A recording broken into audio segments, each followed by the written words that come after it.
The cries echoed through the dusty streets of Stockton, Colorado, like thunder across the plains, drawing Lena James toward the crowd that had gathered in the town square. Her heart pounded against her ribs as she pushed her way through the sea of onlookers, their faces twisted in a mixture of morbid fascination and quiet shame. At the center of it all stood Sheriff Blackwell, his weathered face set in stone as he read aloud the charges against a young woman bound to the whipping post. Spring of 1875 had brought with it a season of change to Stockton, a small but growing settlement nestled against the backdrop of rolling foothills and vast open plains. The railroad had come through 2 years prior, transforming what was once a quiet trading post into a bustling frontier town filled with saloons, merchants, and all manner of folks seeking fortune or escape. Lena had arrived in Stockton just 3 months ago, carrying little more than a small trunk of possessions and a determination to make something of herself after fleeing a life of servitude in St. Louis. At 22, she had found employment at the Silver Eagle, one of the town's more respectable establishments, working as a barmaid under the watchful eye of Mrs. Holloway, a stern but fair widow who had built the business from nothing. "They're saying she spoke against Judge Franklin at the town meeting," whispered a woman beside Lena. "Called him corrupt to his face when he ruled against the widow Parker losing her land." Lena strained to see the condemned woman, her stomach twisting when she caught sight of her. She couldn't have been much older than Lena herself, her dark hair falling across her face, her dress torn at the back to expose her bare skin to the lash.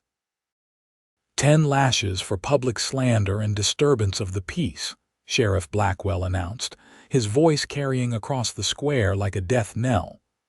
"That's not justice," Lena found herself shouting before she could stop the words from tumbling out.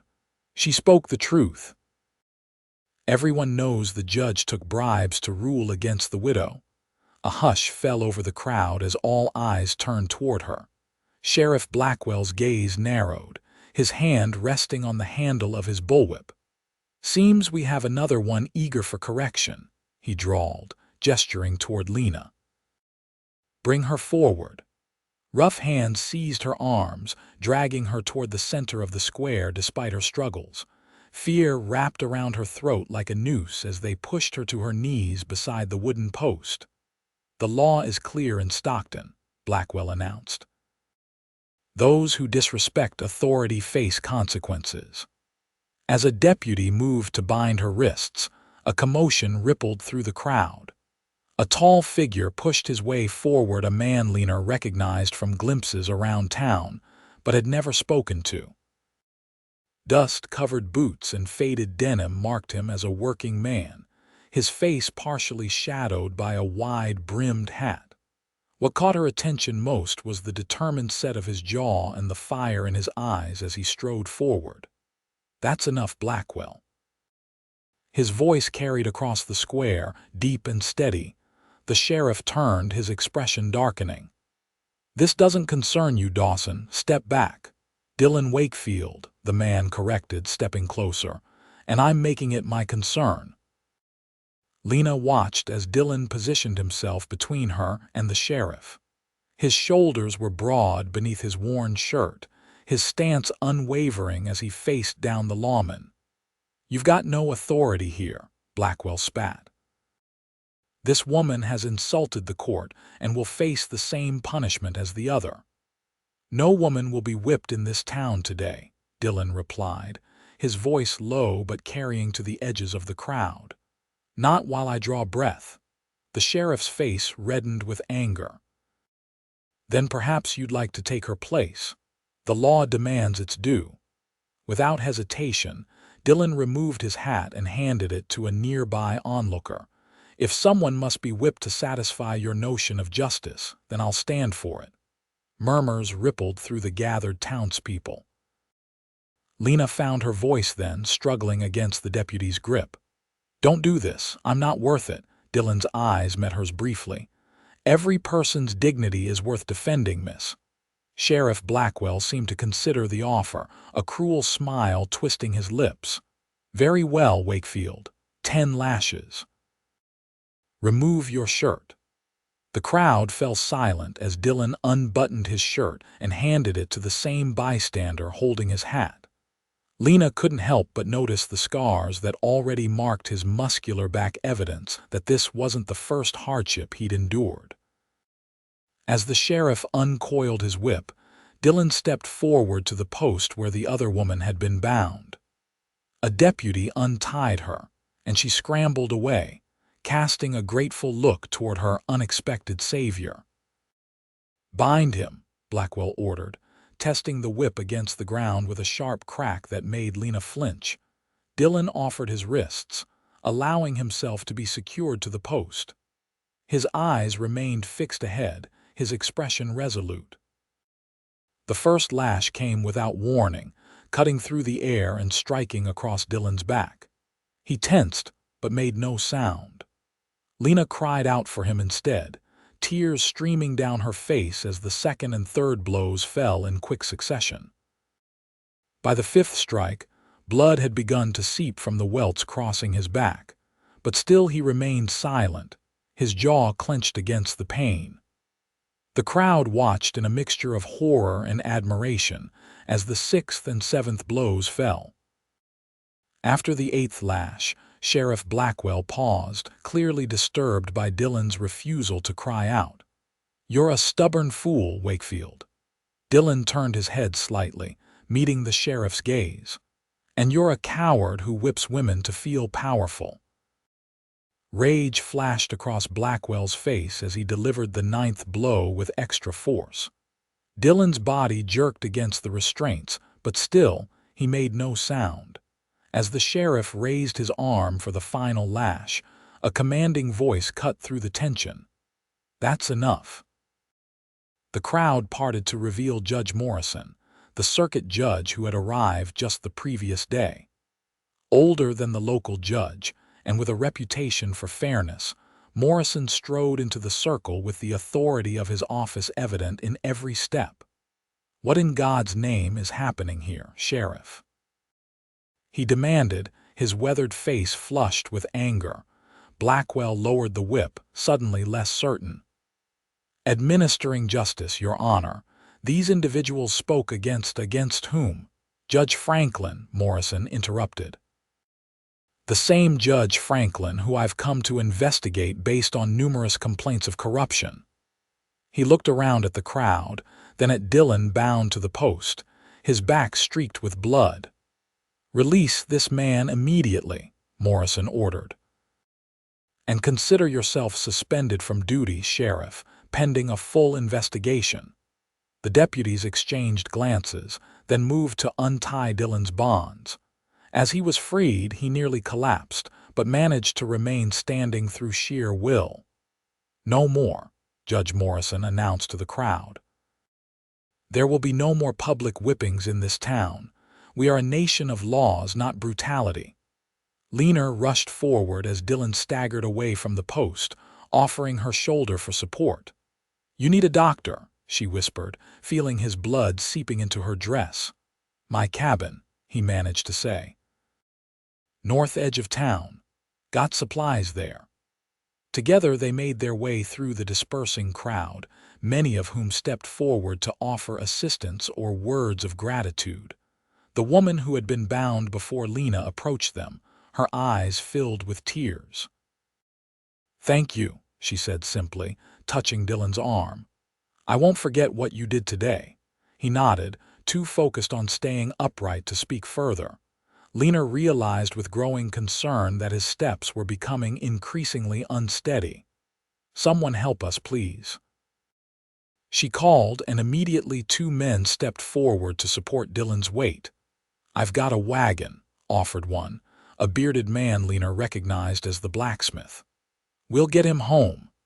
As they helped Dillon into the back of the wagon, Lena climbed in beside him, cradling his head in her lap. His eyes flickered open, meeting hers through the haze of pain. "I don't even know your name," he murmured, Lena, she answered, gently brushing dust from his brow. Lena James. A ghost of a smile crossed his lips. Worth it, he whispered before his eyes closed once more. The blacksmith's wagon rumbled northward, carrying them away from the town square where justice and courage had collided in the harsh sunlight of a Colorado spring day. Lena looked down at the face of the man who had taken the lash for her, a stranger who had risked everything to say no more, and felt something shift within her heart, like the first tremor of an earthquake that would forever alter her landscape. Little did she know that this was only the beginning of their story. Dillon's cabin stood nestled among a cluster of pines at the edge of a small creek. Simple but sturdy, it spoke of a man who valued function over luxury but took pride in his work. A small corral housed 2 horses, a chestnut mare, and a powerful black stallion, both of whom nickered curiously as the wagon approached. With the help of the blacksmith, Mr. Collins, and his teenage son, they managed to get Dillon inside and laid face down on his bed, a rough-hewn frame covered with a surprisingly clean quilt.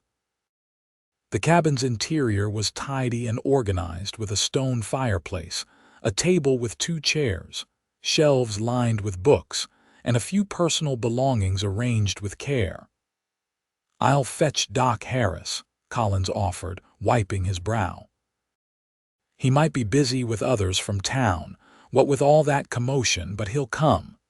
"Thank you," Lena replied, already searching for clean cloths and water to tend to Dillon's wounds. "There's a basin by the door, Tom," she instructed the boy. "Could you fill it from the creek?" Once alone with Dillon, Lena took a moment to catch her breath and survey her surroundings. Despite the rustic simplicity, there were touches that spoke of refinement: leather-bound books that appeared well-read, a small sketch of mountains framed on the wall, a writing desk with paper and ink. "Water," Dillon mumbled, his voice hoarse from pain. Lena quickly poured water from a pitcher into a cup and helped him raise his head enough to drink. "The doctor's coming," she assured him, carefully settling him back down. His eyes, a striking shade of blue-green like mountain lakes, regarded her with a mixture of pain and curiosity. "You didn't have to come," he managed. "You didn't have to take those lashes for me," she countered, wringing out a cloth in cool water. "Yet here we are." A ghost of a smile touched his lips. "Touché, Miss James." When Tom returned with fresh creek water, Lena gently began cleaning Dillon's wounds, wincing at every flinch and hissed breath. The lashes had cut deep in places, the skin around them already swelling an angry red. "These will need stitching," she murmured, more to herself than to him. "Drawer by the stove," Dillon directed, his voice muffled against the pillow. "Medical kit. Army surgeon taught me to keep one ready." Lena found the wooden box where he indicated, impressed by its contents: clean bandages, needle and surgical thread, bottles of antiseptic and laudanum, and other supplies she couldn't identify. She brought it to the bedside just as a knock announced the doctor's arrival. Dr. Harris was older than Lena had expected, with silver hair and spectacles, but his hands were steady and his movements efficient as he examined Dillon's back. "You've made a powerful enemy in Blackwell," the doctor remarked as he prepared to stitch the worst of the cuts. "And a friend in Judge Morrison. That was quite a display of courage, young man." Dillon grunted as the needle pierced his flesh.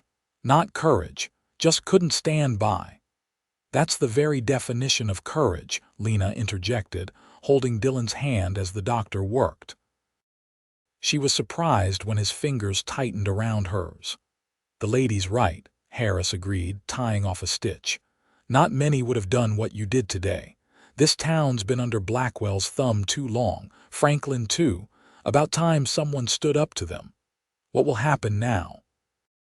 Lena asked, watching the methodical work of the needle with a mixture of fascination and sympathy. "Judge Morrison's a fair man.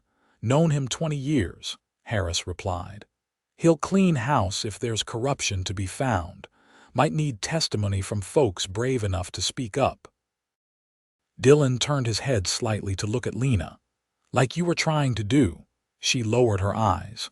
All I did was get us both in trouble. Sometimes trouble is exactly what's needed to break the dam, the doctor commented, snipping the thread on the final stitch. Now, these wounds need to be kept clean. No riding or heavy lifting for at least a week, Mr. Wakefield. I'll leave laudanum for the pain. After dressing the wounds with clean bandages and giving further instructions, the doctor packed up his bag. Miss James, will you be staying to assist? He'll need help changing these dressings. Lena hesitated, suddenly aware of the impropriety of remaining alone in a man's cabin. My neighbor Mrs. Caldwell can come by, Dillon offered, sensing her discomfort. She helps out sometimes when I'm working the ranch. I'll send her over, doctor. Harris promised. Rest now, both of you. It's been an eventful day. After the doctor left, silence settled over the cabin, broken only by the distant call of birds and the soft rustling of pine branches against the roof.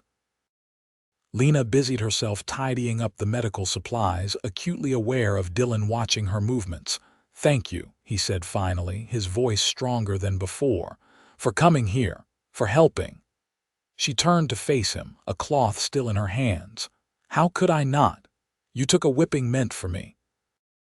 I've had worse, he replied, though his grimace belied his casual tone. That doesn't make it right, Lena countered, returning to sit beside the bed.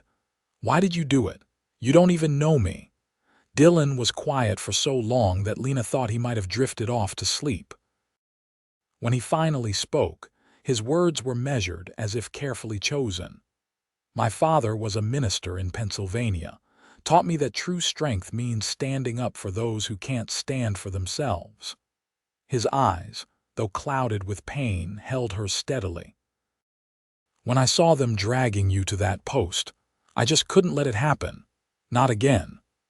Something in the way he said again made Lena's heart ache. She wanted to ask more, but a knock at the door interrupted them. Mrs. Caldwell proved to be a plump, cheerful woman in her 50s who took one look at the situation and took charge with motherly efficiency. Mercy me, Dillon Wakefield. What have you gotten yourself into now? She exclaimed, bustling into the cabin with a basket over her arm. The whole town's talking about what happened. You're quite the hero, though I suspect that wasn't your intention. Dillon managed a weak smile. Just trying to stay out of trouble, Mrs. C. Doing a fine job of it, clearly, she retorted good-naturedly, then turned to Lena. And you must be Miss James. I'm Elizabeth Caldwell. My husband and I have the farm just over the ridge. Been looking after this stubborn man since he bought this place 2 years ago.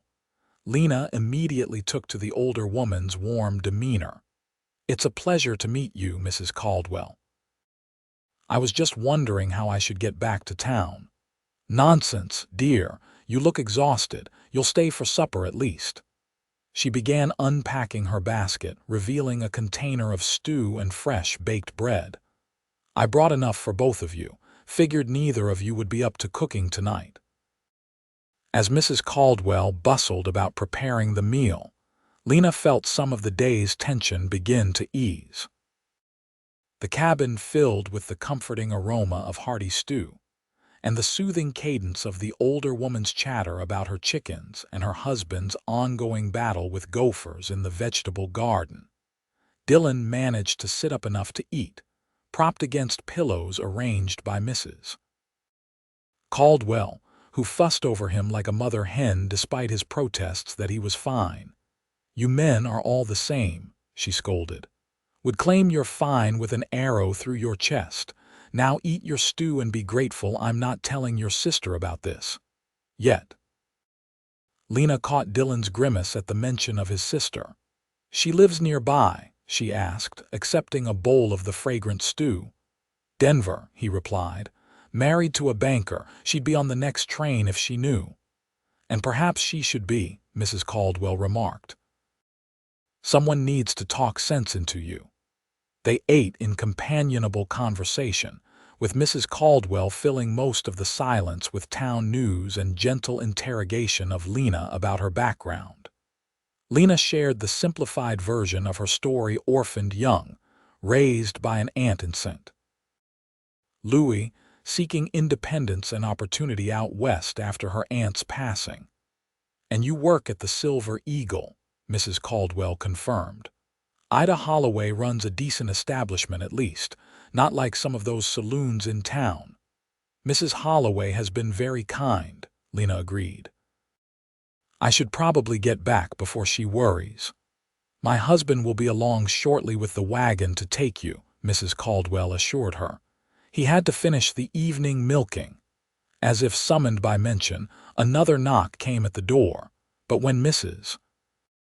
Caldwell opened it, it wasn't her husband who stood there, but Sheriff Blackwell, his badge still pinned to his chest despite Judge Morrison's order of suspension. The atmosphere in the cabin instantly changed, tension crackling like lightning before a storm. Dillon straightened despite the pain it clearly caused him, his expression hardening. "What do you want, Blackwell?" he demanded, his voice low and dangerous.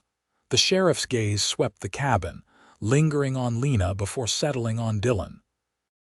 "Just checking on the town's newest hero," he drawled, the word hero dripping with contempt. "Judge Morrison might be fooled by your noble act, Wakefield, but I know what you are." "And what might that be?" Dillon challenged. "A troublemaker, a drifter with a mysterious past." Blackwell stepped further into the cabin despite Mrs. Caldwell's protective positioning. "I've been doing some digging. Army deserter, weren't you, during the war?"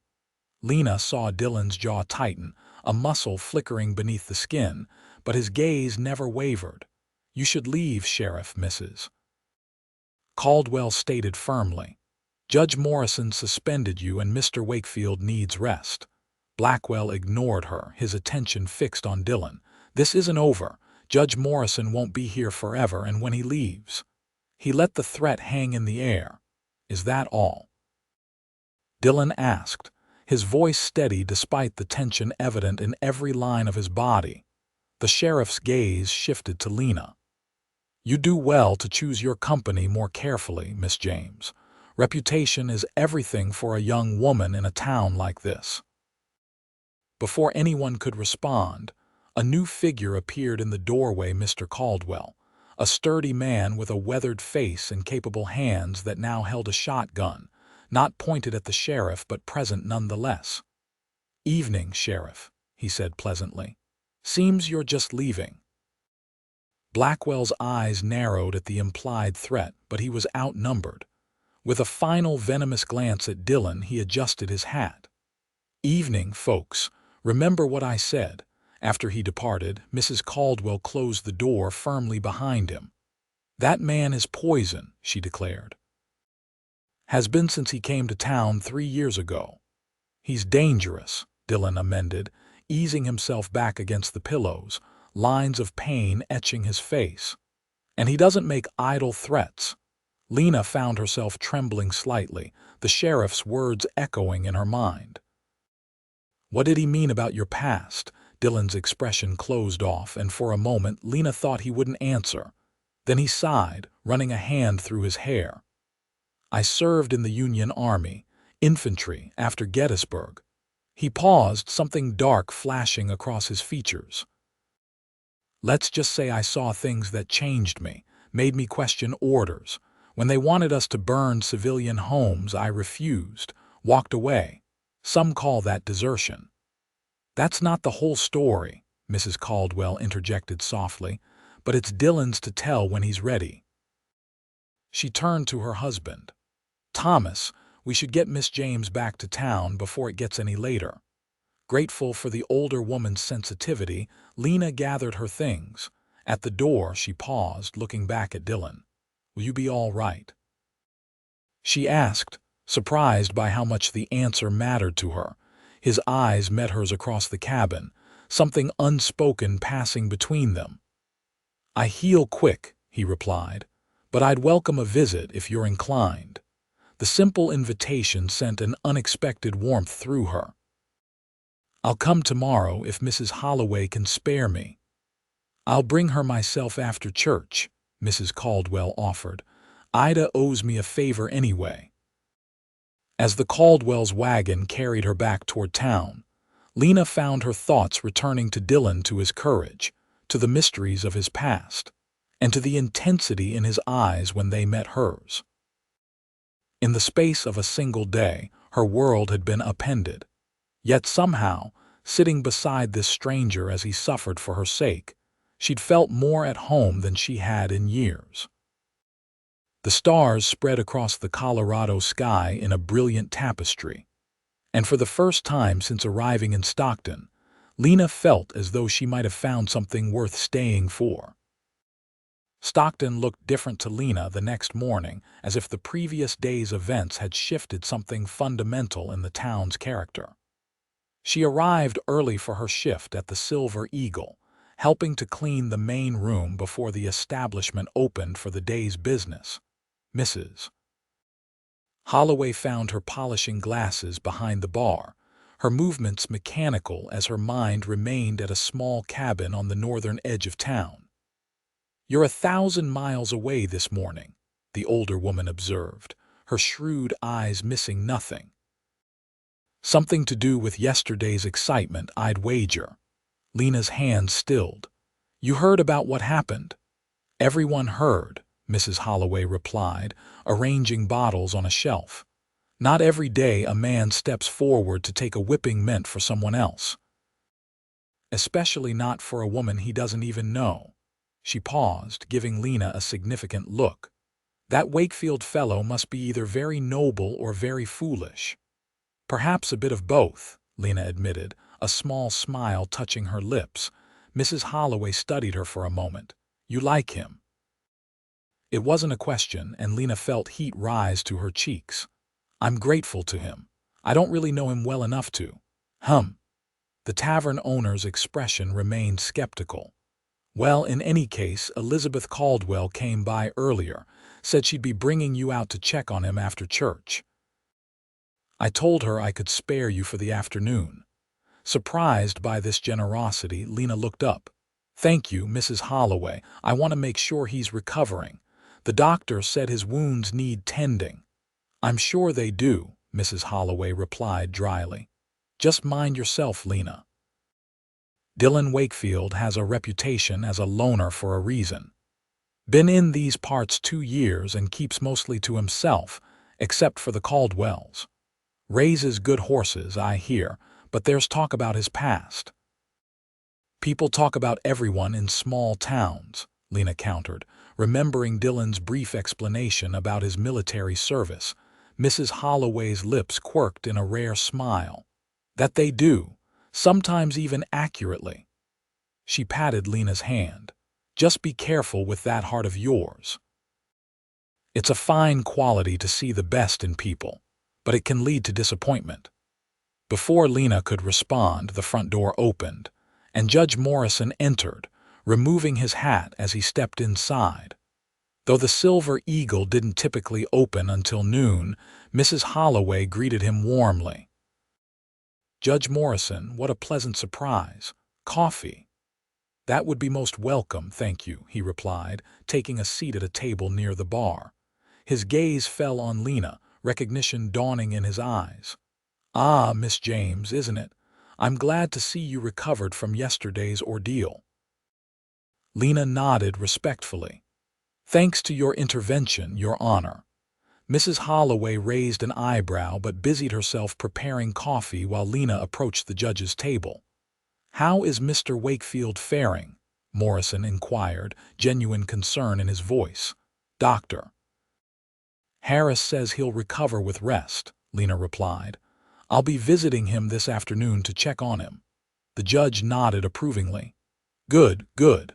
A brave man deserves care after such sacrifice." He accepted the coffee Mrs. Holloway brought, taking a careful sip before continuing. "Miss James, I was hoping I might speak with you about the events that led to yesterday's." Incident. Lena glanced at Mrs. Holloway, who nodded encouragingly. Of course, Your Honor. Please sit, he invited, gesturing to the chair opposite his. When she was seated, he continued in a lower voice. I've been sent to investigate allegations of corruption against Judge Franklin and possibly others in positions of authority in this county. What I witnessed yesterday confirms that something is deeply amiss in Stockton. Lena's heart quickened. The woman who was bound to the post she spoke against Judge Franklin at a town meeting, said he took bribes to rule against Widow Parker losing her land. Yes, I've spoken with Miss Rodriguez this morning. Her testimony will be valuable. He regarded Lena thoughtfully. But I'm equally interested in what prompted you to speak out. It takes considerable courage to challenge authority publicly, especially for a young woman alone in a frontier town. The question gave Lena pause. Why had she spoken out? It certainly hadn't been planned. The words had erupted from her before she could consider the consequences. I suppose I couldn't bear to watch an injustice and remain silent, she finally answered. My father taught me that evil thrives when good people do nothing. Something in the judge's expression softened. Your father sounds like a wise man. He was, Lena agreed, a familiar ache pressing against her heart at the memory. He was a schoolteacher in Missouri before the war, taught me to read and write, to question, to think for myself. When the raiders came through our town in '63, he tried to protect our neighbors. She trailed off, the memory still painful despite the passing years. Judge Morrison nodded in understanding, not pressing for details.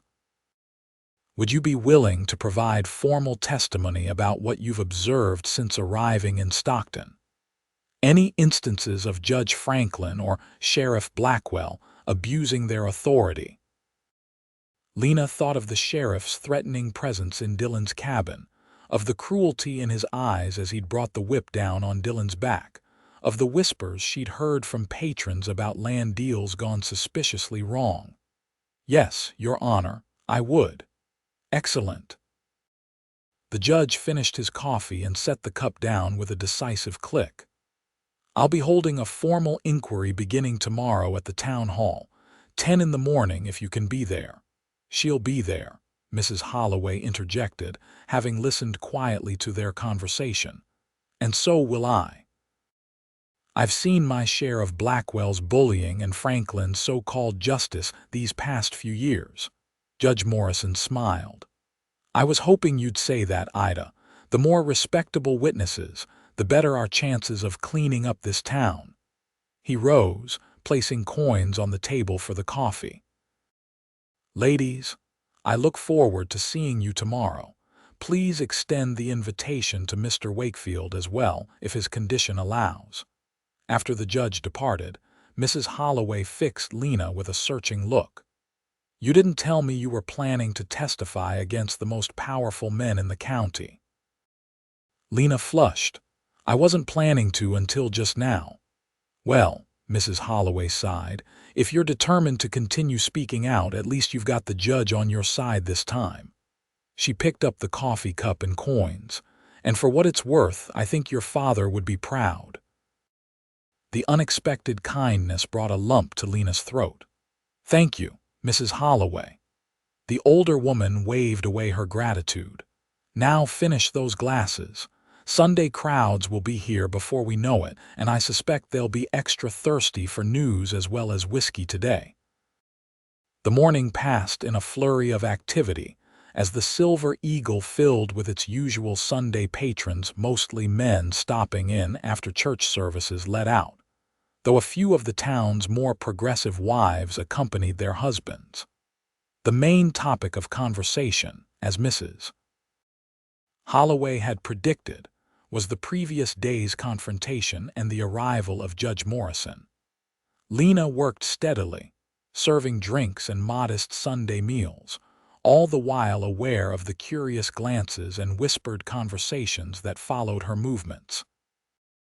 By midday, She had heard a dozen different versions of the incident, each more dramatic than the last. In some tellings, Dillon had physically fought the sheriff. In others, he'd made an impassioned speech about women's dignity that had moved the crowd to tears. The reality had been both simpler and more profound, and Lena found herself eager to escape the speculation and see the actual man behind the growing legend. True to her word, Mrs. Caldwell arrived shortly after the main rush had subsided, dressed in her Sunday best with a basket over her arm. "Ready to go check on our patient?" she asked cheerfully. With Mrs. Holloway's blessing, Lena removed her apron and grabbed her shawl, suddenly self-conscious about her simple work dress and hastily pinned hair. "Do I look presentable?" she asked Mrs. Caldwell as they stepped outside to where Mr. Caldwell waited with the wagon. The older woman gave her an amused glance. "You look lovely, dear, though I doubt Dillon would notice if you arrived in a flour sack." Lena's cheeks warmed. "That's not what I meant." I know exactly what you meant," Mrs. Caldwell interrupted kindly. "And I've seen the way he looked at you yesterday. Trust me, he'll be pleased to see you no matter what you're wearing." The journey to Dillon's cabin passed quickly with Mrs. Caldwell filling the time with stories of her 30 years in Colorado territory, having arrived as a young bride when Stockton was nothing more than a trading post with a handful of permanent residents. "It was Dillon who built our new barn last summer when Thomas put his back out," she explained as they approached the cabin. "Wouldn't take a penny for it either, just said it was what neighbors do." Her expression grew serious. "That's why what he did yesterday doesn't surprise me one bit. It's the kind of man he is, quiet about it, but solid to his core." Lena found herself storing away these small revelations about Dillon, each one adding dimension to the man she barely knew yet felt inexplicably drawn to. As they neared the cabin, she spotted him outside, sitting on a bench beneath a pine tree, his shirt hanging loose over his bandaged torso.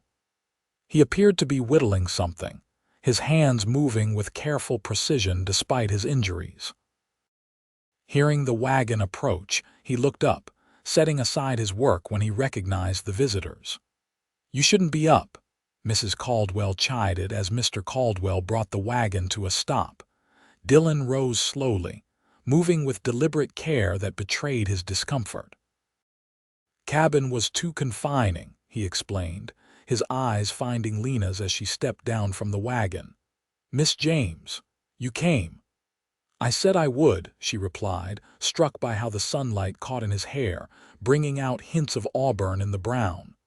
"Brought you two a proper Sunday dinner, Mrs. Caldwell announced, holding up her basket. "Thomas and I can't stay, promised the Hendersons we'd visit their new baby, but we'll be back for Lena before sundown." Lena started to protest being left alone with Dillon, mindful of propriety, but Mrs. Caldwell waved away her concerns. "You're perfectly respectable, checking on an injured neighbor in broad daylight with us knowing exactly where you are," she declared. "Besides, anyone who'd think ill of you for such Christian charity isn't worth minding anyway." With that settled, the Caldwells departed after extracting a promise from Dillon to stay off his horse for at least another day.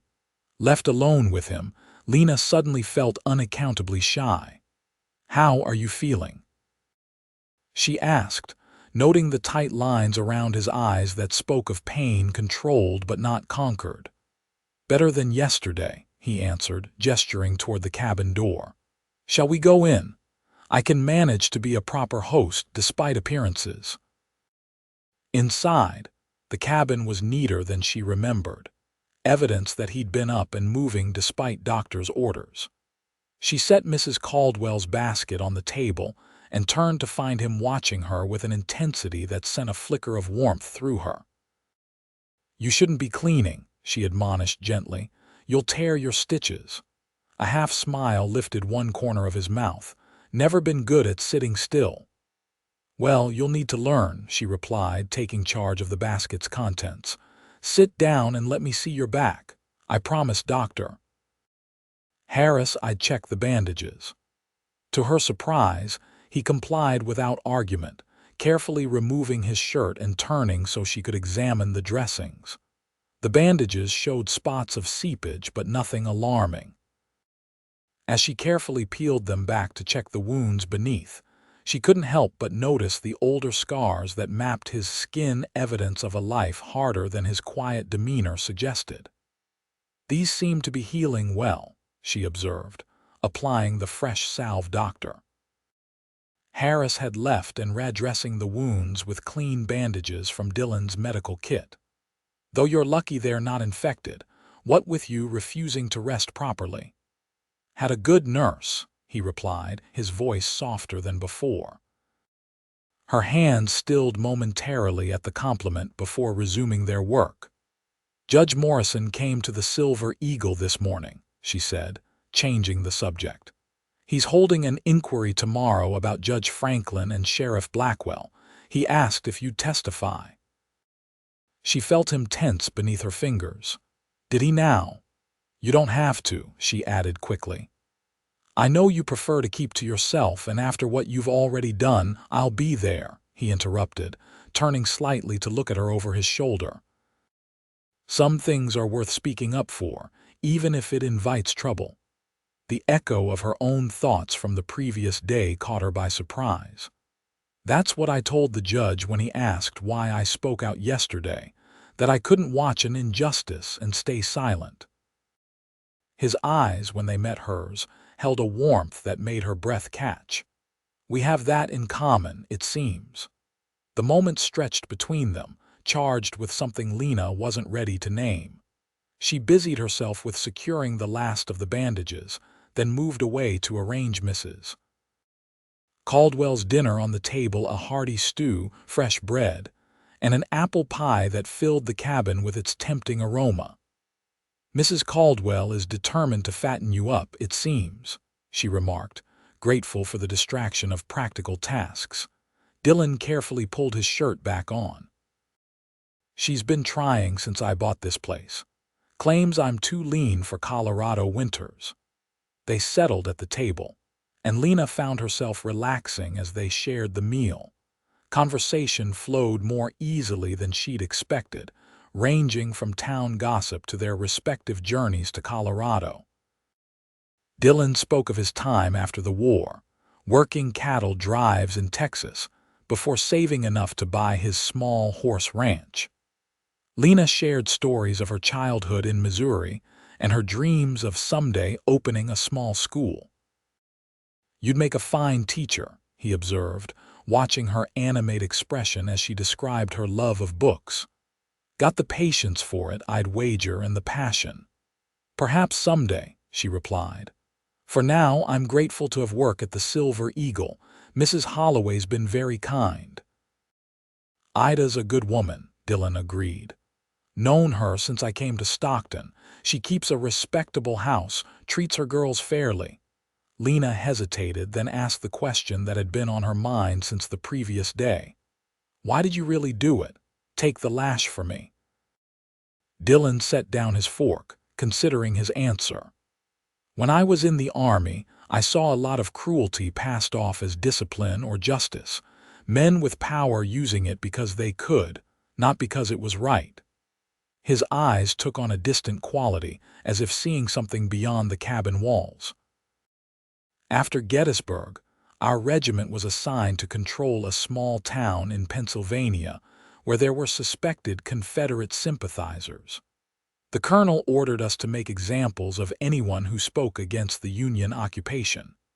He paused, a muscle working in his jaw. There was a woman, a shopkeeper's wife. She argued when soldiers took supplies without proper payment. The colonel had her publicly whipped, 20 lashes. I can still hear her screams. His voice had dropped to almost a whisper. I did nothing. Just stood there with the rest of the company and watched. Told myself it was orders, it was war, it wasn't my place to interfere. Lena's throat tightened at the pain evident in his expression. "You were a soldier. You couldn't have." "I could have," he interrupted firmly. "Should have." Later, when they started burning homes of suspected sympathizers, I finally found my conscience, refused orders, walked away. His eyes met hers, clear and direct. "So yesterday, when I saw you at that post, it wasn't just about you. It was about not failing again. About being the man I should have been years ago." The honesty of his confession touched something deep within Lena. Without thinking, she reached across the table and covered his hand with hers. "Thank you for telling me." His fingers turned beneath hers, clasping her hand in a gentle grip. "You deserve to know the truth." The touch of his calloused hand against hers sent a ripple of awareness through Lena, both comforting and unsettling in its intensity. For a moment, neither of them moved, connected by that simple point of contact and the shared understanding that had grown between them.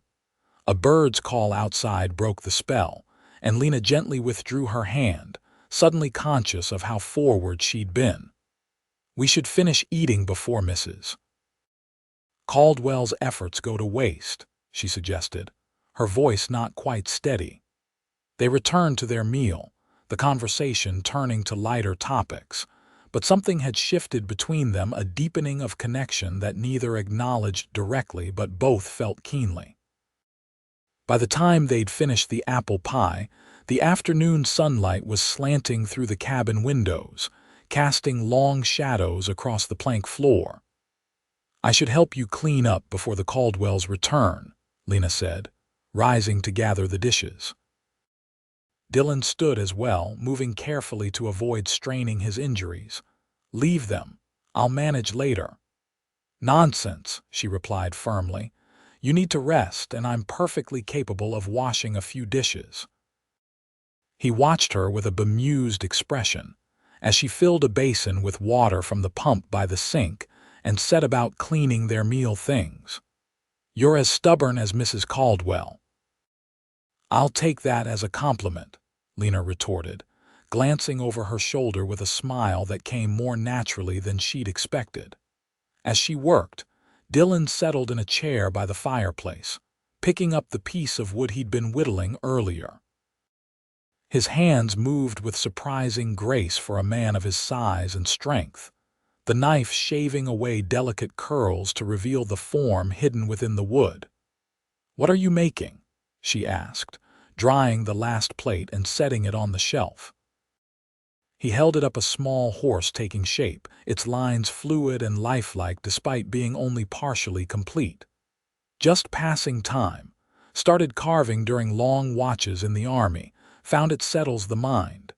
"It's beautiful," she said honestly, coming closer to examine the piece. "You have a gift."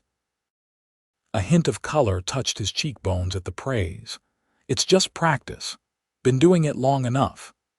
Lena noticed a shelf near his bed that held several finished carvings, horses in various poses, a hawk in flight, an elderly man's face captured with remarkable detail. "These are more than just practice," she insisted, studying them with genuine admiration. "They're art."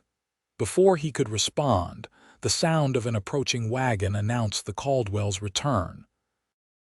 Dillon set aside his carving and rose, his expression showing a flash of disappointment that their time together was ending.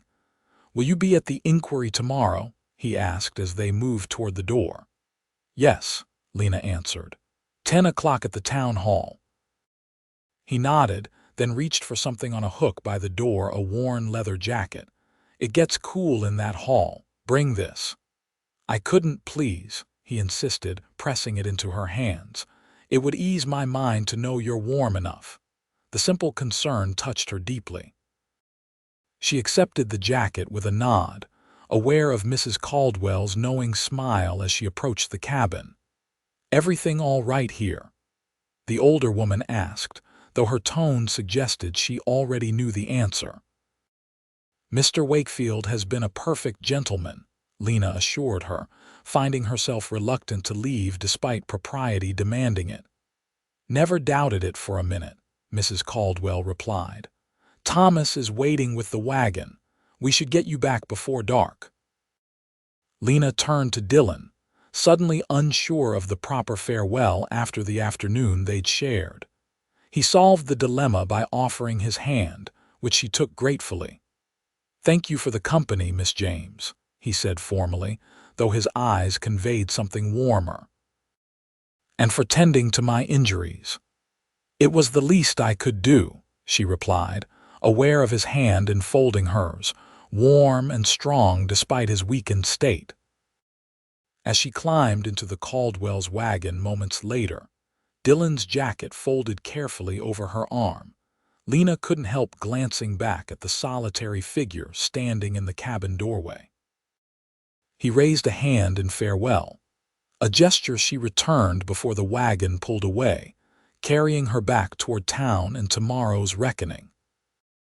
That night, as she prepared for bed in her small room above the Silver Eagle, Lena found herself touching the worn leather of Dillon's jacket, her mind filled with images of his steady hands carving beauty from raw wood, of the quiet strength in his voice as he shared his painful past, of the warmth in his eyes when they met hers across the table. Tomorrow would bring challenges and perhaps dangers, as they both took their stand against the corruption that had taken root in Stockton. But for the first time since arriving in this frontier town, Lena didn't feel alone in her convictions, and that realization brought with it a comfort that followed her into dreams. The town hall was already crowded when Lena arrived the next morning, the atmosphere charged with anticipation and an undercurrent of tension. Judge Morrison had arranged for the inquiry to be held in the largest public building in Stockton, ensuring that any citizen who wished to observe or testify would have the opportunity. Lena made her way through the murmuring crowd, conscious of the glances that followed her progress. Mrs. Holloway walked beside her, a reassuring presence in her Sunday best dress and bonnet. The tavern owner had closed the Silver Eagle for the morning to attend the inquiry with her employees, a decision that spoke volumes about her own determination to see justice done. Quite a turnout, Mrs. Holloway observed, nodding to acquaintances as they found seats near the front. Word travels fast in Stockton. Do you think many will speak out? Lena asked, scanning the room for familiar faces. She spotted Miss Rodriguez, the young woman who had first been bound to the whipping post, sitting with an elderly woman who must have been Widow Parker. More than you might expect, Mrs. Holloway replied. Fear has kept people silent, but courage can be contagious. Your young man proved that. Lena felt her cheeks warm. He's hardly my young man. Mrs. Holloway's knowing smile suggested she thought otherwise, but she mercifully changed the subject. Judge Franklin isn't here, neither is Blackwell. They've been summoned, came a deep voice from behind them. Lena turned to find Judge Morrison standing there, his expression grave. If they choose not to appear, it will only strengthen the case against them. As the judge moved to the front of the hall, Lena continued to search the growing crowd for Dillon. Worry crept in as the appointed hour approached with no sign of him. Had his injuries worsened? Or had something else happened? Her concerns were interrupted by Judge Morrison calling the inquiry to order. The murmur of conversation died away as he explained the purpose of the gathering: to investigate allegations of corruption and abuse of power against Judge Franklin, Sheriff Blackwell, and any other officials who might be implicated. This is not a formal trial, Morrison clarified, his voice carrying to the far corners of the hall. But the testimony given today will determine whether charges should be brought before the territorial court. I call upon any citizen with knowledge of wrongdoing to come forward and speak the truth without fear of retribution. A momentary silence fell over the assembly, a collective holding of breath as people exchanged glances, each waiting for someone else to be the first. Then the hall's double doors opened, and Dillon Wakefield entered. Despite moving stiffly, his presence commanded attention, his tall figure drawing all eyes as he made his way down the central aisle. He wore a clean white shirt and dark trousers, his hair neatly combed, a striking contrast to his disheveled appearance of yesterday. Relief flooded through Lena, followed by admiration for his determination to be present despite his injuries. When his eyes found hers across the crowded room, a small smile touched his lips, and he nodded in greeting. "Mr. Wakefield," Judge Morrison acknowledged, "I'm pleased you could join us." "Wouldn't miss it, Your Honor," Dillon replied, his voice carrying clearly. "Would you care to begin our testimonies?" Without hesitation, Dillon stepped forward to the small open area before the judge's table. "I would." A hush fell over the hall as he began to speak, describing not only the events of 2 days ago, but also a pattern of intimidation and selective justice he had observed since arriving in Stockton. He spoke of witnessing Sheriff Blackwell extorting protection money from shopkeepers, of Judge Franklin's suspicious rulings that always seemed to favor certain business interests, of the atmosphere of fear that had gradually settled over the town. "I've kept to myself mostly," Dillon admitted. "Told myself it wasn't my concern. That was a mistake. What happens in this town affects all of us, whether we choose to see it or not." His testimony, delivered in a calm, measured tone, seemed to break a dam. After he returned to his seat, choosing one near Lena, she noted with a flutter in her chest others began to come forward. Widow Parker described how Judge Franklin had ruled against her land claim, despite clear documentation of her ownership, only to have the property transferred to a mining company with connections to the judge's brother-in-law. Miss Rodriguez spoke of her brother's unjust imprisonment after he confronted the sheriff about stolen cattle. The blacksmith, Mr. Collins, described how Blackwell demanded free services and threatened to close his business when he objected. One by one, citizens of Stockton found their voices, each testimony building upon the others to create a damning picture of systemic corruption. Lena listened with growing anger and sadness at what the town had endured. When her turn came, she spoke clearly of what she had witnessed in her short time in Stockton: the whispered conversations in the Silver Eagle, the visible fear when the sheriff entered a room, the public whipping that had been intended not as justice, but as a demonstration of power.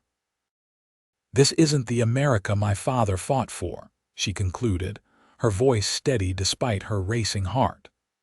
"A place where speaking the truth is punishable by the lash, where those entrusted with upholding the law are its worst violators." Throughout the morning, Judge Morrison listened attentively, occasionally asking clarifying questions but mostly allowing each person to tell their story uninterrupted. The growing weight of evidence was impossible to ignore. As noon approached, the hall doors opened once more, this time admitting Sheriff Blackwell, flanked by 2 deputies. His face was a mask of controlled anger as he surveyed the crowded room. "Nice gathering you've arranged, Morrison," he drawled, making no move to remove his hat as protocol demanded. "Collecting fairy tales from disgruntled citizens." "This is an official inquiry, Sheriff," Morrison replied evenly. "I'm glad you've chosen to attend. Would you care to address the allegations that have been raised?" Blackwell's gaze swept the room, lingering meaningfully on several who had testified. "I maintain law and order in this town according to my sworn duty. If some find my methods uncomfortable, perhaps they should examine their own behavior more closely." "That sounds remarkably like a threat," Morrison observed, his tone hardening. "Just stating facts," Blackwell replied with a shrug. "Though I noticed Judge Franklin couldn't be bothered to attend this little Performance. Judge Franklin left town on the morning train, Morrison informed him.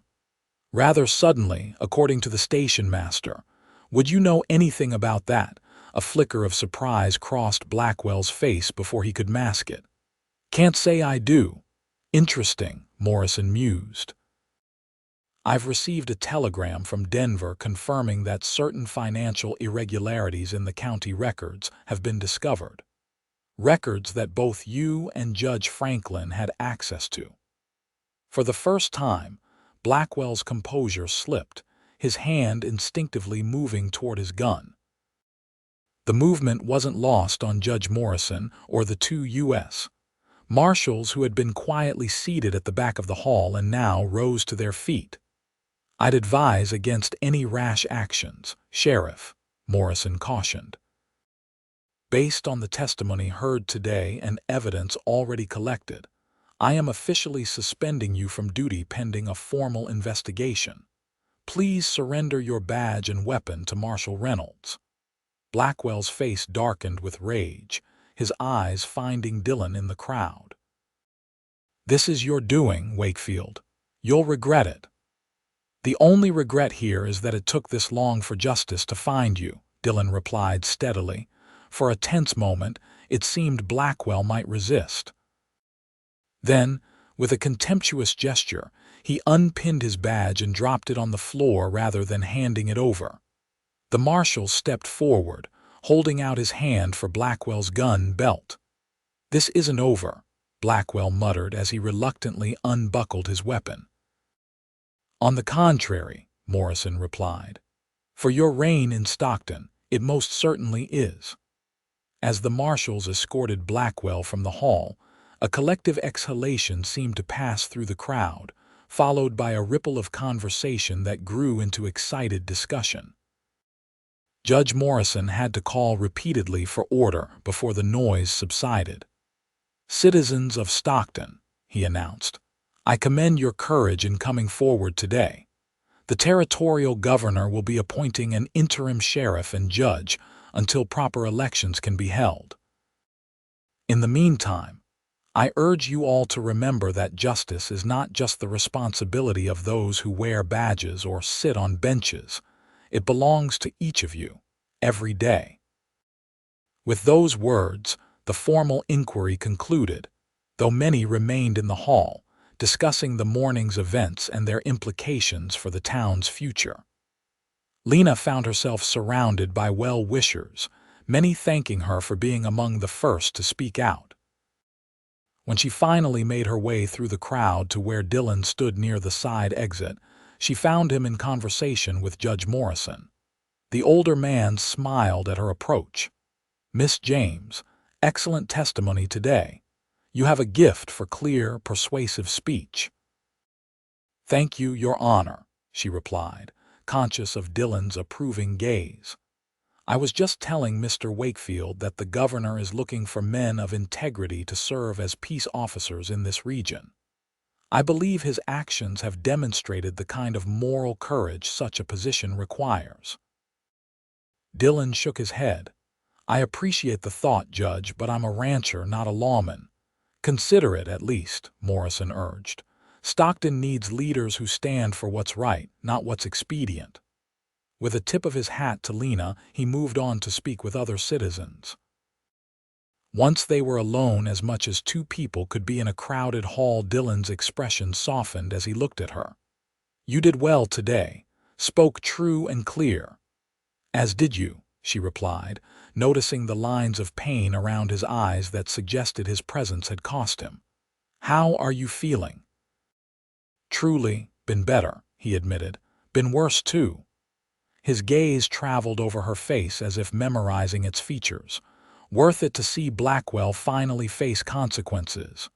You think he'll really be prosecuted, with Morrison pushing for it and all these witnesses? Dillon nodded. Yes. His days of terrorizing Stockton are over. A commotion near the main doors drew their attention.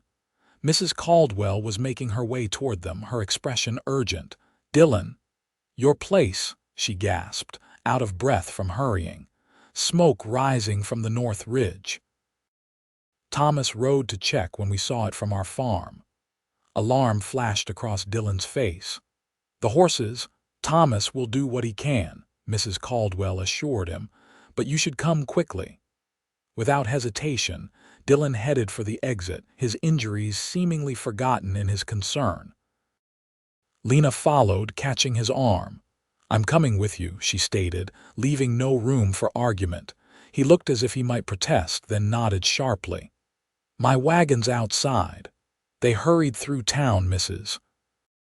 Caldwell riding in the back of the wagon while Dillon drove at a pace that threatened to shake the vehicle apart on the rutted road.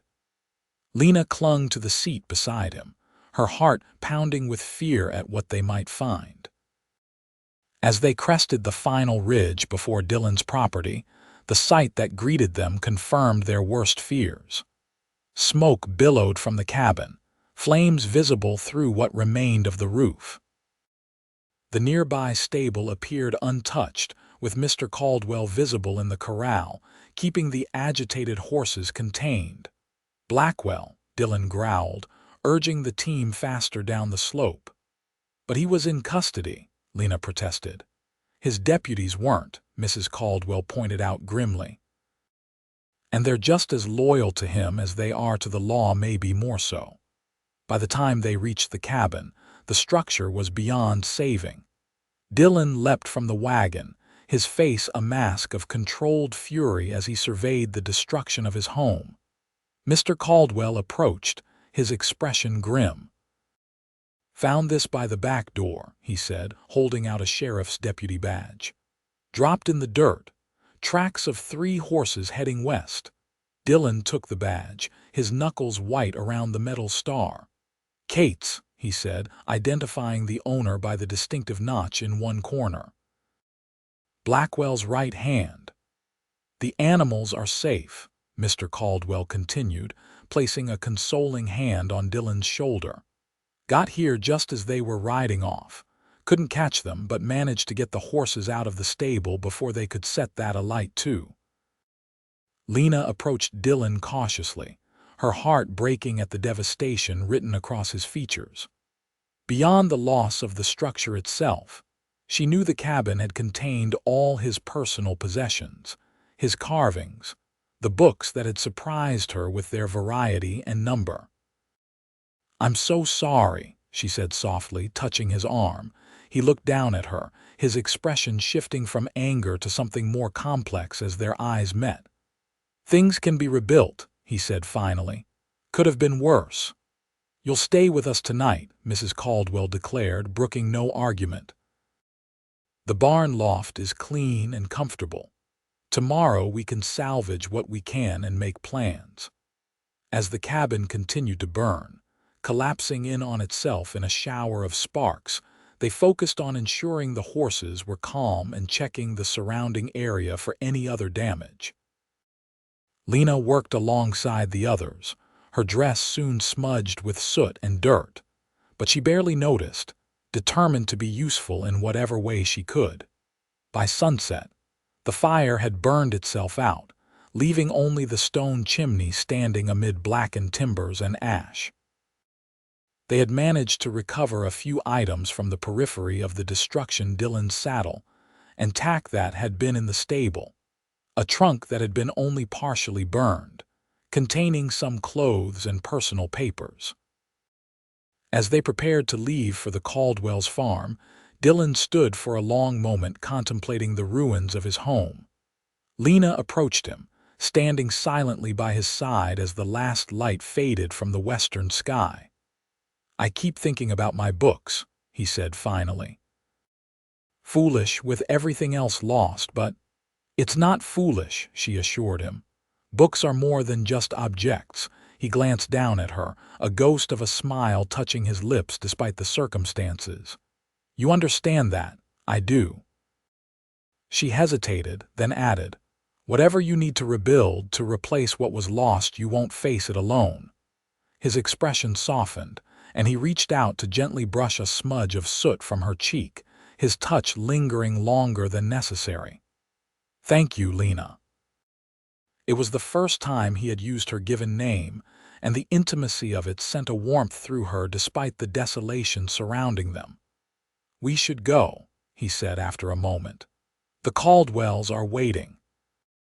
As they turned away from the ruins, Lena spotted something half buried in the dirt near where they stood, a piece of wood, partially charred but still recognizable as the horse carving Dillon had been working on. She bent to retrieve it, brushing away ash to reveal that while damaged, much of the figure remained intact. "I found this," she said, holding it out to him. He took it carefully, turning the scorched carving in his hands. "Survived better than most things," he observed, a note of wonder in his voice. Then, after a moment's consideration, he offered it back to her. "You should keep it. Are you sure?" "Yes." His eyes held her steadily. "I'd like you to have it." She accepted the carving, cradling it gently in her palm, understanding that he was entrusting her with something more significant than a piece of wood, a symbol of what had endured despite attempts to destroy it. As they walked together toward the waiting wagon, the charred figure nestled safely in Lena's pocket. An unspoken promise passed between them. What Blackwell and his men had intended as an ending would instead become a beginning. The Caldwell farm was a welcome haven after the devastation of Dillon's property. The family's warmth and practical assistance eased the immediate hardship, providing not only shelter but also the comfort of human kindness in the face of malice. Mrs. Caldwell insisted on feeding everyone a hearty meal despite the late hour, declaring that trouble is always worse on an empty stomach. Afterward, Mr. Caldwell showed Dillon to the barn loft where he would sleep, while Mrs. Caldwell prepared a small guest room for Lena, overriding her protests that she should return to town. "It's far too late to be traveling back to Stockton," the older woman insisted. "I've already sent word to Ida with our son that you're safe here. You can return in the morning." Too exhausted to argue further, Lena gratefully accepted the nightgown Mrs. Caldwell provided and the simple comfort of the clean, quiet room. Yet despite her physical fatigue, sleep proved elusive, her mind churning with the day's events, from the triumph of the inquiry to the shock of the fire, from Blackwell's ominous words to the quiet intensity of Dillon's gaze when he'd given her the damaged carving. Unable to find rest, she rose and wrapped herself in a shawl Mrs. Caldwell had left for her. Perhaps some fresh air would clear her thoughts. She made her way quietly downstairs and slipped out onto the farmhouse porch, where she found she wasn't alone in her sleeplessness. Dillon sat on the steps, looking out at the moonlit fields. He turned at the sound of her approach, rising to his feet. "I'm sorry," she said softly. "I didn't mean to disturb you." "You didn't," he assured her. "Couldn't sleep either." She nodded, drawing the shawl more closely around her shoulders against the night's chill. "Too much to think about, I suppose." He gestured to the space beside him on the step. "Would you like to sit for a while?" It wasn't proper. She knew being alone with him at night, both of them in their night clothes, even if modestly covered. Yet after the day they'd shared, conventional propriety seemed less important than the comfort of companionship. She settled beside him, careful to maintain a respectable distance, though even that felt more like a concession to social expectation than a reflection of her own desires. "How is your back?" she asked, noticing the careful way he held himself. "Pulling some, but the stitches are holding," he replied. "Dr. Harris does good work." They sat in companionable silence for a few moments, the night air filled with the chorus of crickets and the occasional hoot of an owl. "What will you do now?" Lena finally asked, the question that had been foremost in her mind since seeing his cabin in flames. Dillon gazed out at the darkened landscape, his profile strong in the moonlight. "Rebuild, I suppose. The land's still there. The horses are safe. Everything else is just things." Things that mattered to you, she pointed out gently. He nodded, acknowledging the truth of her words. Yes, but not as much as what remains. He turned to look at her then, his expression earnest. Today at the inquiry, seeing everyone finally speak out, stand together, that matters more than books or carvings or even a roof. You helped make that possible, she reminded him, by what you did for me, for Miss Rodriguez. We all did our part, he countered, including you. Another silence fell between them, more charged than before, filled with words unspoken yet somehow understood. Lena, he began finally, her name a question and a promise on his lips. Yes, she breathed, aware of her heart's quickened pace. I know we've known each other only a few days. I know it's too soon for certain things. His gaze was steady, unwavering. But I want you to know that meeting you, what's happened between us, it's changed something in me, woken something I thought was long buried. The simple honesty of his declaration touched her deeply. I feel it too, she admitted, her voice barely above a whisper. This connection between us, it doesn't make sense with time, but it's real, he finished for her. Yes, she smiled softly. Very real. He reached out slowly, giving her every opportunity to pull away, and when she didn't, he gently took her hand in his. The contact was simple yet profound, a tangible acknowledgement of the bond forming between them. I don't know what happens next, he admitted. With Blackwell's men still out there, with my place destroyed. But I do know I want to find out where this, he squeezed her hand gently, might lead, if you're willing. In that moment, sitting in the moonlight with this man who had demonstrated through actions rather than mere words the kind of person he truly was, Lena felt a certainty that transcended the brevity of their acquaintance. I am, she answered simply. Very willing. The smile that spread across his face, then genuine and unguarded, made her heart skip a beat.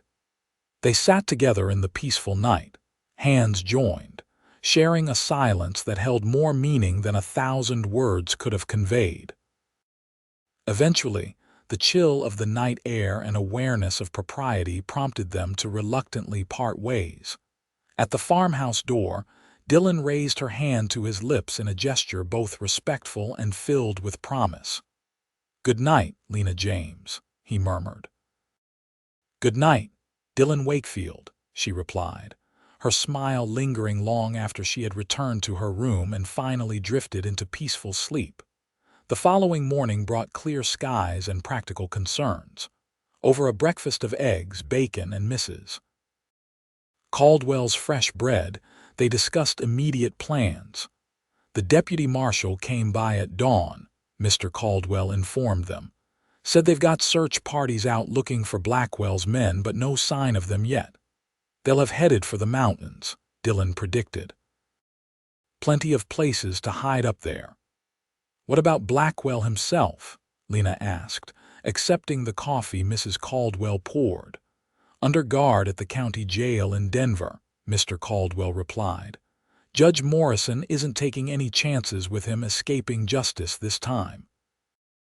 Thomas and the boys will help you salvage what you can from your place today, Mrs. Caldwell told Dillon. And you're welcome to stay here as long as you need while rebuilding. I appreciate that, Dillon said sincerely, but I should make arrangements in town first. Need to speak with the bank about funds for materials. See if any of the hands from the Peterson place might be available for hire. And I need to get back to the Silver Eagle, Lena added. Mrs. Holloway's been more than understanding, but I can't impose on her generosity indefinitely. It was decided that Mr. Caldwell would drive them both into Stockton after breakfast. As they prepared to depart, Lena found a moment alone with Mrs. Caldwell in the kitchen. I can't thank you enough for your kindness, she began, but the older woman waved away her gratitude. Nonsense. It's what neighbors do. She studied Lena with keen eyes. Though I suspect you and Dillon might become more than just neighbors given time. Lena felt her cheeks warm. Perhaps, It's early yet, but your heart knows what it knows, Mrs. Caldwell finished for her, smiling. I saw Thomas once across a church picnic and told my mother that very day I'd marry him. She thought I was touched in the head. He was 10 years older and from a family that had feuded with ours for a generation. But here we are, 32 years later. The story gave Lena courage to voice the question that had been on her mind since the previous night. Do you think it's foolish to feel so strongly so quickly? Mrs. Caldwell's expression softened. Love isn't measured in days or weeks, dear. It's measured in moments of truth, and you and Dillon have shared more of those in 3 days than some couples do in a lifetime. Her words settled in Lena's heart like a benediction, easing doubts she had barely acknowledged to herself.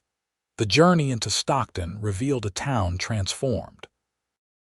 News of the inquiry's outcome and Blackwell's arrest had spread rapidly, creating an atmosphere of cautious optimism. People greeted each other more openly in the streets, spoke more freely, as if a weight had been lifted from the community. Their first stop was the bank, where Dillon met with the manager about accessing his savings for rebuilding. Lena waited in the lobby, promising to meet him later at the Silver Eagle after she had spoken with Mrs. Holloway. As she walked the familiar route to the saloon, Lena was stopped repeatedly by townspeople offering thanks for her testimony or expressing sympathy about the fire at Dillon's ranch. The sense of community solidarity was palpable, a stark contrast to the atmosphere of suspicion and fear that had prevailed just days earlier. Mrs. Holloway welcomed her return with uncharacteristic warmth, embracing her briefly before resuming her usual practical demeanor. "I've been holding your position," she informed Lena, "though I half expected you might not return at all, given the circumstances." "Of course I'd return," Lena replied, hanging her shawl on a hook by the door. "I'm grateful for your understanding about yesterday, but I wouldn't abandon my responsibilities." The older woman studied her shrewdly. "And what of your responsibilities to your heart, girl? Anyone with eyes can see there's something growing between you and Wakefield." Lena busied herself arranging glasses on a shelf, avoiding Mrs. Holloway's penetrating gaze. "It's complicated. His home is destroyed, Blackwell's men are still at large, hardly the time for whatever might be developing. In my experience, the heart rarely waits for convenient timing, Mrs. Holloway observed dryly. "But I won't pry further. Just know that if your circumstances change, you won't find me standing in your way." Before Lena could respond to this unexpected support, the saloon doors swung open and Dillon entered, removing his hat as he stepped inside. Mrs. Holloway greeted him with a nod. "Mr. Wakefield, I understand you're in need of rebuilding. My late husband was a carpenter by trade. I still have his tools and some lumber behind the storeroom that you're welcome to use." Surprise registered on Dillon's face at the generous offer. "That's very kind, Mrs. Holloway. I'd be happy to pay you for nonsense," she interrupted briskly. "Consider it this establishment's contribution to justice being served. About time someone stood up to Blackwell and his ilk." With that, she excused herself to attend to business in the back room, leaving Lena and Dillon alone in the quiet saloon. "That was unexpected," he remarked, a smile tugging at his lips. "Mrs. Holloway has a gruff exterior, but she's fair-minded and generous when it counts," Lena replied, conscious of a flutter in her stomach at his presence that seemed to intensify rather than diminish with each meeting. "How are you?" he asked, his expression growing serious. "After everything yesterday." "I'm well," she assured him. "Better for seeing the town beginning to change already. People seem lighter somehow." He nodded in understanding. "Freedom does that, even just the promise of it." A comfortable silence fell between them, filled with unspoken thoughts and possibilities. "I've made some decisions," Dillon said finally. "About rebuilding." "Oh," she prompted when he hesitated. "I'm going to build the new cabin larger. 2 bedrooms instead of 1, a proper kitchen." His eyes held hers steadily. A place where a family could be comfortable. The implication of his words wasn't lost on her. "That sounds like a significant change in plans." "It is." He stepped closer, close enough that she could see the flecks of gold in his blue-green eyes. "Recent events have made me reconsider what I want for my future, Lena." Her name on his lips still sent a thrill through her. "And what is it that you want?" she asked, her voice barely above a whisper. "More than solitude," he answered simply. "More than just existing day to day, I want purpose. Connection." He reached out, taking her hand in his. "I want the chance to see where this leads without rushing, but with honesty between us." His straightforward declaration, free from flowery sentiment yet filled with genuine emotion, touched her deeply. "I want that too," she admitted. A smile spread across his face, transforming his features with a warmth that made her breath catch. "Then we'll take it one day at a time. See what we can build together, alongside the cabin." The moment was interrupted by voices outside, growing louder as a group approached the saloon. Reluctantly, they stepped apart just as the doors swung open to admit Judge Morrison and several townspeople, including Mr. Collins the blacksmith and Dr. Harris. "Ah, Mr. Wakefield, Miss James, just the people we were hoping to find," Morrison greeted them. "We've been discussing the situation with Blackwell's deputies still at large and your destroyed property." "Any news of their whereabouts?" Dillon asked, instantly alert. "Not yet, but the territorial marshals are continuing the search," Morrison replied. "In the meantime, the town council has convened an emergency meeting and made some decisions I think you'll be interested to hear." He gestured to Dr. Harris, who stepped forward. "The council has voted to establish a building committee to assist those who have suffered property damage due to Blackwell's corruption or retaliation. Your cabin, Wakefield, is the first project we're undertaking." "That's very generous," Dillon responded, clearly surprised by the offer.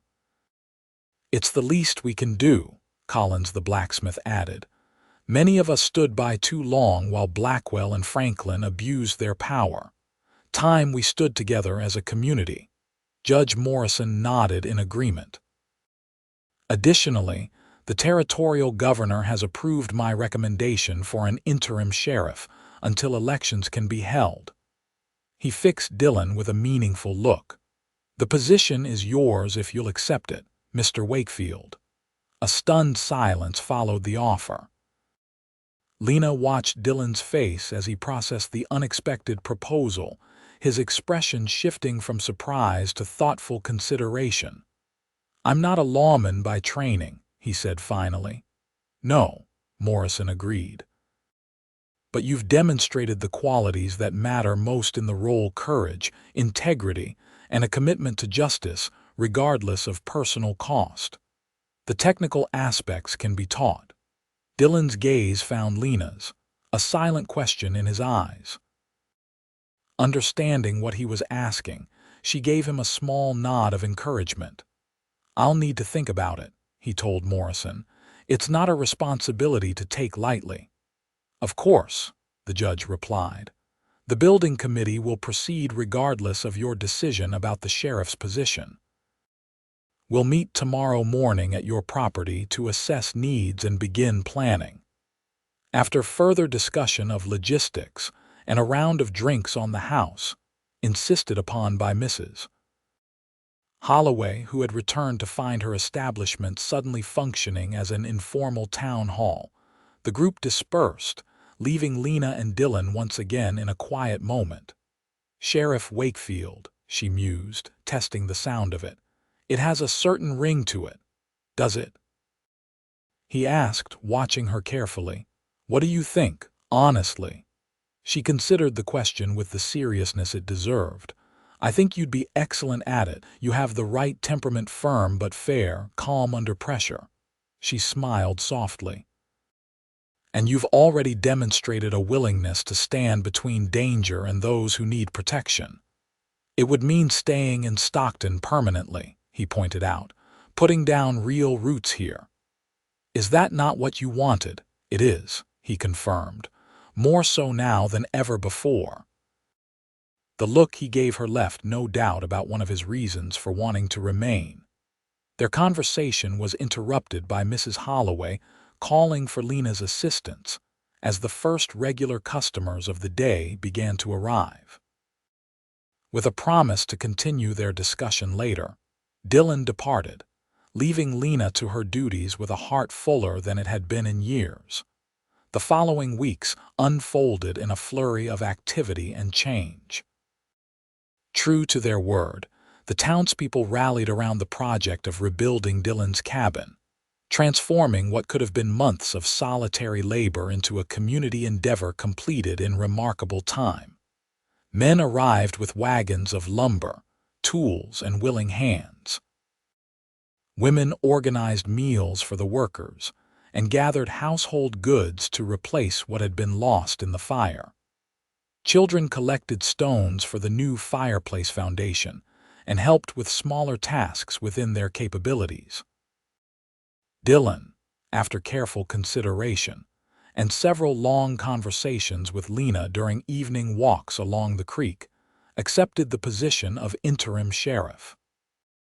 He approached the role with the same quiet determination he brought to everything, establishing a tone of fair but firm law enforcement that gradually began to restore the town's trust in authority. Lena continued working at the Silver Eagle, though Mrs. Holloway increasingly encouraged her to pursue her dream of teaching. When the town council mentioned the need for a proper school now that families were feeling secure enough to settle permanently in Stockton, it was Mrs. Holloway who nominated Lena for the position. "You've got the education and the patience," the tavern owner told her, "and it's a sight more respectable than serving whiskey, even in an establishment as decent as mine." By early summer, Dillon's new cabin stood complete on the original foundation, but expanded as he had envisioned a sturdy, welcoming home with room for future possibilities. The community gathering to celebrate its completion doubled as a housewarming and an official appointment ceremony, as Judge Morrison, returned from Denver for the occasion, formally swore Dillon in as sheriff of Stockton County. As twilight descended, and lanterns were lit around the property, creating pools of golden light in the gathering darkness, Lena found herself seated beside Dillon on the new front porch steps, watching the townspeople who had become friends enjoying the celebration. "Your sister would be proud," she observed, nodding toward his newly pinned sheriff's badge. He smiled, the expression coming more easily to him these days. "Diane's bringing her family to visit next month. Wants to see for herself that I haven't exaggerated my reformation from hermit to public servant." "And what will you tell her was the cause of this transformation?" Lena teased gently. His expression grew serious as he turned to face her fully. "The truth. That I found something worth standing up for. Someone who reminded me that courage isn't about fearlessness, it's about doing what's right despite the fear." The sincerity in his voice touched her deeply. "We reminded each other, I think," she replied softly. Music had begun near the barn, where someone had produced a fiddle and another a harmonica. Couples were forming for dancing on the packed earth of the yard, their figures casting long shadows in the lantern light. "Would you care to dance, Miss James?" Dillon asked formally, though his eyes held a warmth that was anything but formal. "I'd be honored, Sheriff Wakefield," she replied with equal ceremony, accepting his outstretched hand. As he led her to join the other dancers, Lena was acutely aware of how far they had both come since that fateful day in the town square. from strangers thrust together by circumstance too. What they were becoming to each other now, a relationship built on mutual respect, growing affection, and shared purpose. The music slowed to a waltz, and Dillon's arm encircled her waist with careful propriety as they joined the gentle rhythm. Around them, friends and neighbors smiled approvingly at the couple who had, in different ways, helped catalyze the town's transformation. "I have something for you," Dillon said as they moved together through the steps of the dance. "A replacement of sorts." Curious, Lena watched as he reached into his pocket and produced a small wooden figure, a new carving of a horse, meticulously detailed and polished to a soft sheen. "It's beautiful," she breathed, accepting it carefully. Unlike the partially completed figure salvaged from the fire, this one was in full gallop, its lines conveying a sense of freedom and possibility. "I wanted you to have one that wasn't damaged," he explained, "though I know you've kept the other." She had indeed kept the charred carving, wrapped carefully in a handkerchief in her dresser drawer, a reminder of what they had overcome together. "I'll treasure them both," she assured him, her fingers closing around the new figure. "Each has its own meaning." The music continued around them, but they had slowed to barely moving, caught in a moment of connection that transcended the physical dance. "Lena," Dillon began, his voice low and earnest, "I know it's only been a few months since we met. I know proper courtship is supposed to take longer. But I've never been more certain of anything than I am of my feelings for you." Her heart quickened at the intensity in his gaze. "And what feelings are those?" she asked, though she had begun to hope she knew the answer. "Love," he said simply. "I love you, Lena James. Your courage, your kindness, your unwavering sense of what's right. I love the way you've embraced this town and its people, the way you light up when you talk about books or teaching. I love the person I am when I'm with you, better, stronger, more whole." Tears pricked at Lena's eyes, not from sadness but from the overwhelming joy of hearing words that echoed her own heart's truth. "I love you too, Dillon. I think I began falling in love with you the moment you stepped forward and said no more." His smile then was like sunrise breaking over the mountains, radiant with hope and promise. With gentle deliberation, he guided them away from the main gathering, seeking a moment of privacy at the edge of the lantern light. There, with the music softened by distance and the stars emerging in the deepening blue of the evening sky, he took both her hands in his. "I don't have a ring yet," he said, a touch of apology in his tone, "but I'll get one if you'll do me the honor of considering my proposal. Lena James, will you marry me? Build a life with me here, teach the children of Stockton, share this home we've created." Though she had begun to hope for this moment, its arrival still took her breath away. For a heartbeat, she remembered the frightened young woman who had arrived in Stockton months ago, seeking only safety and independence after years of hardship. How far she had come, how far they both had come since then. "Yes," she answered, her voice steady with certainty. "Yes, I will marry you, Dillon Wakefield." Joy transformed his features as he drew her into an embrace that was both tender and reverent. Then, with a glance toward the distant gathering to ensure they remained respectfully unobserved, he lowered his head and kissed her, their first kiss, gentle yet filled with promise. When they finally drew apart, Lena's heart was beating a rhythm of happiness she had never thought to experience. Dillon's expression mirrored her own, wonder mixed with profound contentment, as if a long journey had at last reached its proper destination. "Should we share our news?" he asked, gesturing toward the celebration. "Let's keep it between us just for tonight," she suggested. "Tomorrow will be soon enough for announcements and congratulations." He nodded in understanding, offering his arm to escort her back to the gathering. "Tomorrow, then, and all the tomorrows after." As they rejoined their friends and neighbors, moving once more to the music under the vast Colorado sky, Lena marveled at how a moment of courage his in taking the lash for her, hers in speaking out despite the consequences, had set in motion a chain of events that led to this new beginning.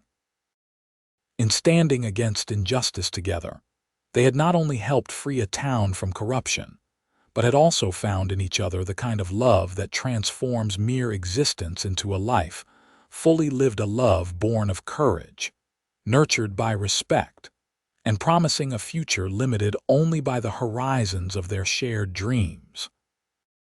1 year later, the town of Stockton gathered once again at the Wakefield Ranch, this time to celebrate not just a new building but a new union. Under an arch of late summer wildflowers, with Judge Morrison presiding, Lena James and Dillon Wakefield exchanged vows witnessed by friends, neighbors, and family. The bride wore a gown of ivory silk ordered specially from Denver, with a crown of mountain blooms in her hair. The groom stood tall and proud in a new suit, the sheriff's badge temporarily set aside for the occasion, though many in attendance still addressed him by the title he had come to embody with such natural authority. Dillon's sister, Diane, and her banker husband had traveled from Denver with their children, who served as flower girl and ring bearer. Mrs.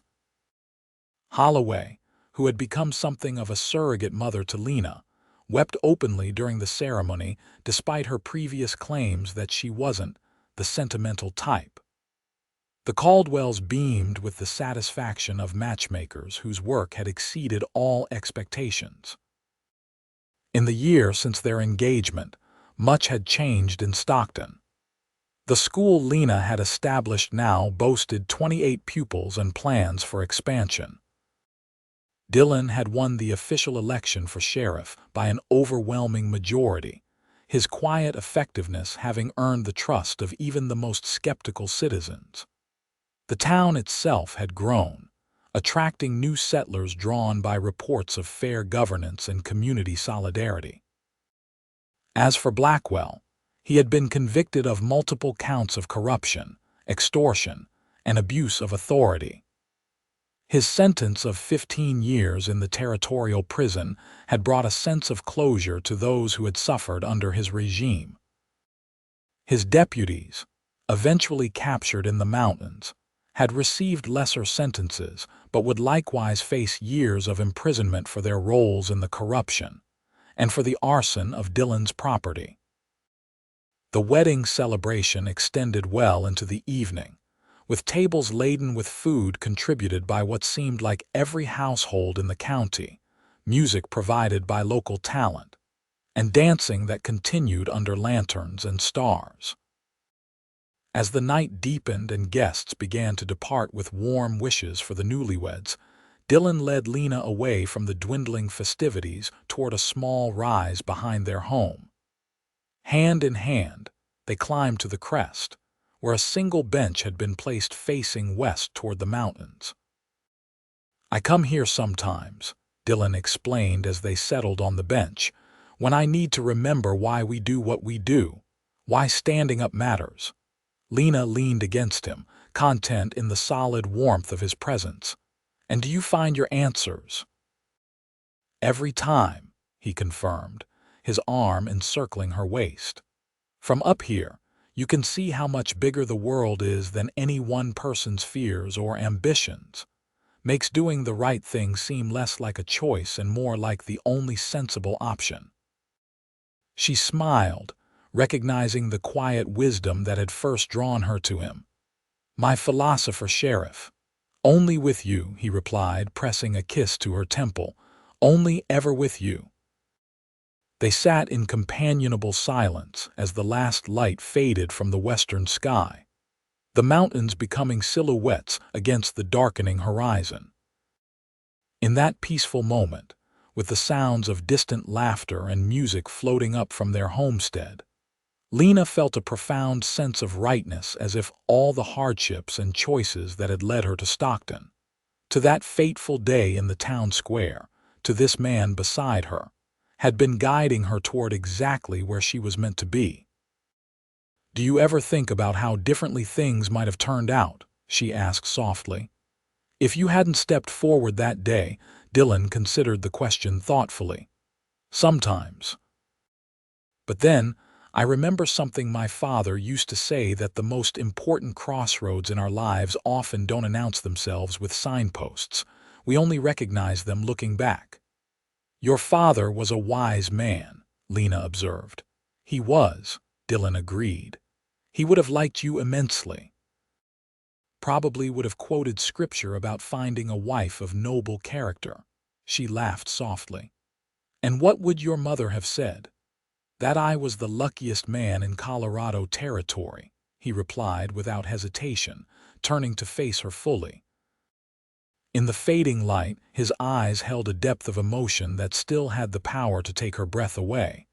And she would have been right. He reached into his pocket and withdrew a small wooden box.